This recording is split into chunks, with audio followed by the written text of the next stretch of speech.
तो मैं थोड़ा अपना विराज जुल्फकार जुल्फी और तुसा देखते पे हो इस टाइम अज़हर खान स्टूडियो ਇਹਦੇ ਉੱਤੇ ਬੜੇ ਪਾਕਿਸਤਾਨ ਦੇ ਨਾਮਵਰ ਪਹਿਲਵਾਨਾਂ ਦੀਆਂ ਕੁਸ਼ਤੀਆਂ ਨੇ YouTube ਚੈਨਲ ਦੇ ਉੱਤੇ ਚੈਨਲ ਹੈ ਮੇਰੇ ਭਰਾਓ।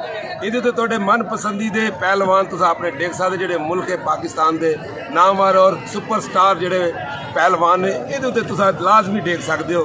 ਹਰ ਤਰ੍ਹਾਂ ਦੀਆਂ ਕੁਸ਼ਤੀਆਂ ਛੋਟੇ ਤੋਂ ਲੈ ਕੇ ਵੱਡੇ ਵੱਡੇ ਪਹਿਲਵਾਨਾਂ ਦੇ ਦੰਗਲ ਇਹ ਚੈਨਲ ਦੇ ਤੋਂ ਮਿਲ ਸਨ। ਕਿਹੜਾ ਚੈਨਲ ਹੈ? उज़ैर खान स्टूडियो। उज़ैर खान स्टूडियो। मैं थोड़ा फैज कुकड़बाज क्या बात है। फिराओ पाकिस्तान का बहुत बड़ा चैनल है उज़ैर खान स्टूडियो। ये को नामवर पहलवान को तो सजाने का केड़ी मेहनत है और क्या बात है। ज़्यादा मेहनत जी है उज़ैर खान स्टूडियो जिंदाबाद। ये हर शय को पिक्चर करते तो आपको दिखेंगे कि चैनल को सब्सक्राइब करे सो, लाइक करे सो और घंटी के बटन को दबे सो। Very good very good.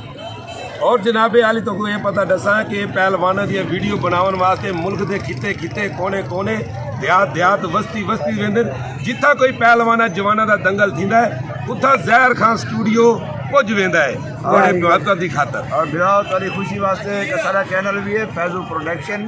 Very good. जेड़ा भी बंदा खुश थी होना चाहते खिलना चाहते असारे चैनल को जरूर पिक करे से, लाइक करे से, सब्सक्राइब करे से, घंटी से निशान को दबे से। ये सारे को छे गुलकार इन्हां दा भी चैनल है केड़ा सी कलीम शहजाद प्रोडक्शन। हां कलीम शहजाद प्रोडक्शन सिंगर कलीम शहजाद जलालपुर की। क्या बात है। पाकिस्तान जिंदाबाद।